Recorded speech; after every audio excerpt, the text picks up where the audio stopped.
Kepoin pajak karena kita peduli. Assalamualaikum warahmatullahi wabarakatuh. Salam sejahtera bagi kita semua. Om Swastiastu, Namo Buddhaya, salam kebajikan.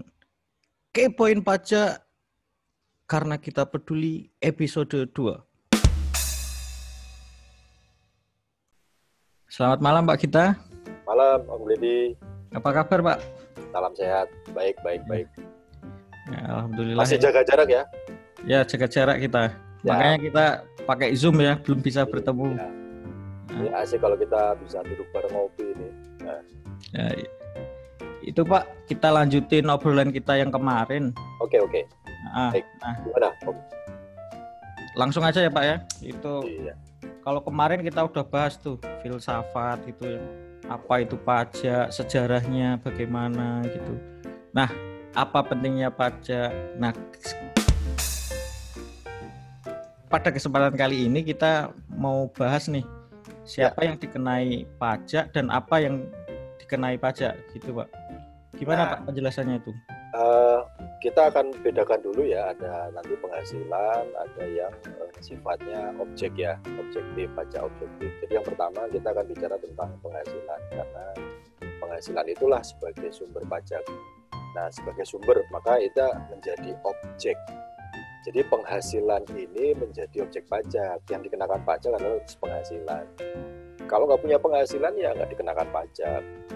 Nah, sekarang siapa yang punya penghasilan itu? Nah, itulah subjeknya. Yang punya penghasilan itu menjadi subjek.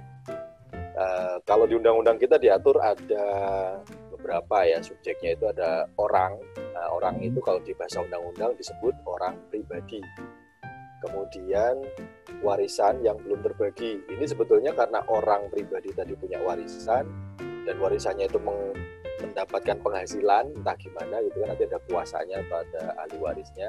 Nah, itu nanti dikenakan pajak juga atas warisannya sepanjang dia belum dibagi. Nanti kalau warisannya sudah dibagi, maka menjadi penghasilan yang memiliki warisan tadi.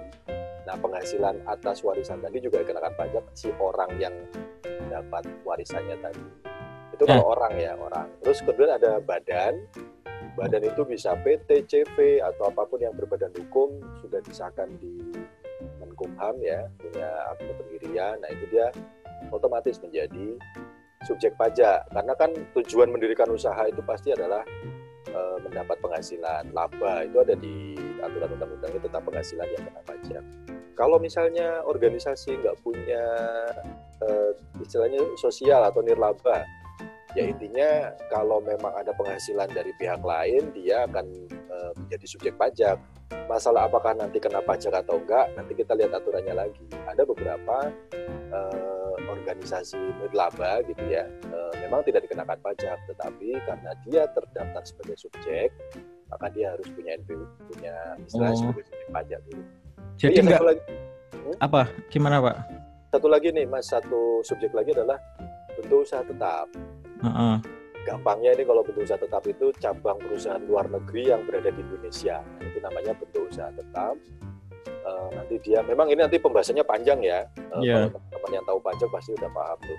Mana tuh yang kita yang awam gini kan, BUT itu cabang perusahaan dari luar negeri. Jadi ada orang pribadi, warisan, badan, BUT. Gitu, Mas. Nah, intinya itu subjek pajak itu nggak semua orang yang berpenghasilan, itu nggak semua orang ya Pak ya? Ada kriteria-kriteria tertentu gitu kan? Ya, semua orang yang punya penghasilan. Untuk orang Indonesia, warga negara Indonesia adalah yang punya penghasilan di atas penghasilan tidak kena pajak yang ditetapkan. Oh gitu.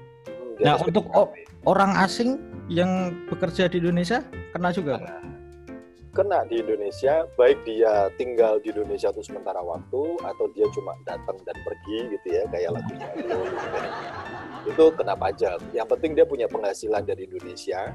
Jadi gini Om, kalau misalnya dia bertinggal di Indonesia, punya penghasilan dari manapun pasti kena pajak di Indonesia. Pasti. Nah, kalau di orang luar negeri yang datang ke Indonesia, kalau di aturannya itu 183 hari. Nah, kalau di bawah itu, sepanjang dia punya penghasilan di Indonesia, maka dia kena pajak yang penghasilan di Indonesia tadi. Penghasilan dari luar negerinya tidak. Tetapi ketika dia berada di Indonesia lebih dari 183 hari selama 12 bulan, penghasilan dia di Indonesia maupun penghasilan dia di luar, di daerah asalnya, di negara asalnya, itu diperhitungkan pajaknya di Indonesia. Tapi nanti kita akan melihat itu tax treaty ya, perjanjian penghindaran pajak berganda. Karena prinsip internasional tidak ada satu subjek pajak dikenakan pajak 2 kali. Gitu. Nggak gini. Ini ada sedikit kasus sih. Contoh kasus misal ada artis luar negeri datang ke Indonesia. Oke. Nah, konser gitu. Ya. Dapat gaji kan itu. Apa honor ya. Honor. Nah, itu kena pajak juga di Indonesia. Kena. Harus dipotong. Yang memberikan penghasilan orang Indonesia kan? Oh iya. Nah, berarti dia harus dipotong oleh yang memberi penghasilan. Nah, yang menjadi promotornya atau sponsornya itu nanti yang memotong pajaknya. Dia pasti kena. Karena mendapat penghasilan di Indonesia. Jadi asas ini kita bicara asas. Nah, ini yang subjek pajaknya siapa? Promotornya apa artisnya? Subjek pajak itu orang yang membayar pajak. Nah, ketika artisnya itu dipotong, yang bayar siapa? Apa promotornya yang bayar? Itu kan sebenarnya bagian, misalnya dia dapat honor katakanlah 1 miliar gitu ya. Nah, tapi uangnya nggak diterima 1 miliar karena dipotong pajak. Berarti yang bayar siapa? Kan si artisnya sendiri. Artis? Iya, berarti dia subjek pajak. Subjek pajak. Betul. Oh ya. Gitu. Ya benar-benar. Kalau yang memotong itu hanya kewajiban dia yang memotongkan, jadi tidak membayari gitu ya, membayarkan, dititipin uang untuk disetorkan. Sebaliknya, kalau orang Indonesia yang jadi artis ke luar negeri dapat honor di luar negeri, orang Indonesia bertinggal di Indonesia, tinggal di Indonesia, tapi ngartis gitu loh, nyanyi gitu atau apalah ke luar negeri. Indonesia, tinggal di Indonesia, maka penghasilan dari manapun itu harus dilaporkan di Indonesia. Kan tadi sudah saya sebutkan tadi sekilas contohnya, kalau orang luar tinggal di Indonesia, maka penghasilan dari negara asalnya dan dari Indonesia diperhitungkan di Indonesia. Nanti kan ada aturan ya cara menghitungnya. Ada lebih detailnya lagi ya. Tax treaty tadi, betul. Kalau udah dipotong di sana, kita bawa bukti potongnya aja gitu. Kita sudah dipungut di negara sana. Iya. Jadi pengurang pajak juga. Nanti diperhitungkan ini totalnya berapa, dikurangin yang sudah dibayar duluan. Nah, itu kita bicara namanya asas Om Ledi, asas domisili dan asas sumber. Jadi dia bertempat tinggal di Indonesia, maka penghasilan dia dari seluruh dunia, worldwide income istilahnya, itu semuanya diperhitungkan di Indonesia dengan ketentuan aturan-aturan tadi nanti. Nah, kalau dia asas penghasilan, asas sumber, mendapat penghasilan di Indonesia tapi bukan orang Indonesia, tidak bertinggal di Indonesia 183 dalam 12 bulan, maka hanya penghasilan yang ada diterima dari Indonesia saja yang diperhitungkan pajaknya. Gitu. Iya. Tapi inilah kalau kita bicara teman-teman kita, masyarakat umum, tetangga-tetangga gitu ya. Intinya kan kalau mendapat penghasilan di atas PTKP, kalau kita bicara orang luar negeri itu kayaknya kejauh. Tetangga kita jarang gitu ya. Iya. Jadi kita ya kalau dari teman-teman ini kenapa juga sih sebulan berapa 4,5 juta? Oh kalau 4,5 juta lebih kena. Tapi kalau di bawah 4,5 enggak, karena di bawah PTKP. Ya. Jadi kalau disimpulkan itu subjek pajak itu semua orang yang ada di Indonesia, baik itu warga negara Indonesia atau warga negara asing yang mendapatkan penghasilan dan memenuhi kriteria tertentu, betul. Itu disebut sebagai subjek pajak gitu ya, benar itu ya? Iya, betul. Siapapun di Indonesia, anak baru lahir pun disebut subjek. Subjek. Ya.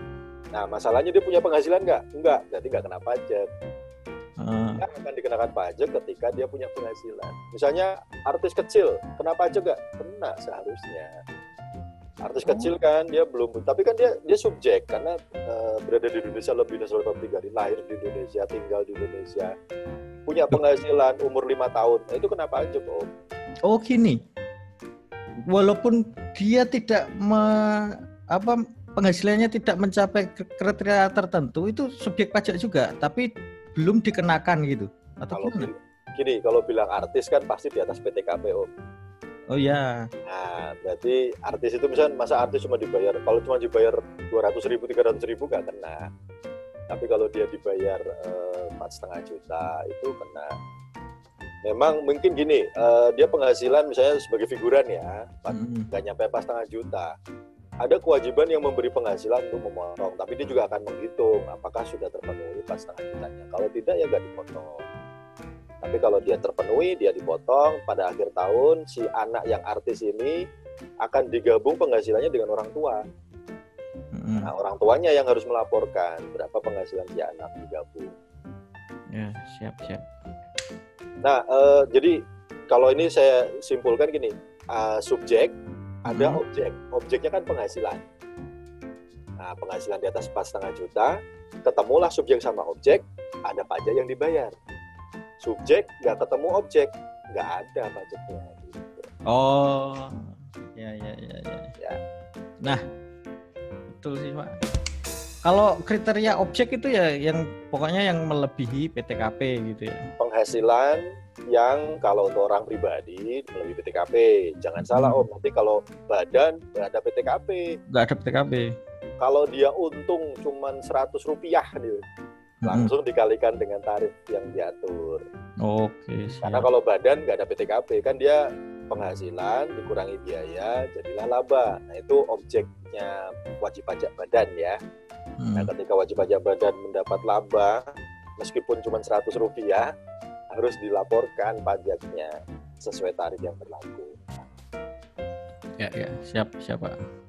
Sudah cukup jelas sih Pak obrolan tentang subjek dan objek pajak.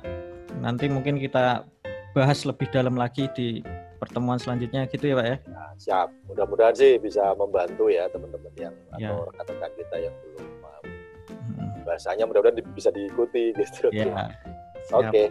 Sip. Oke Pak. Terima kasih Pak. Ya. Salam sehat. Salam sehat.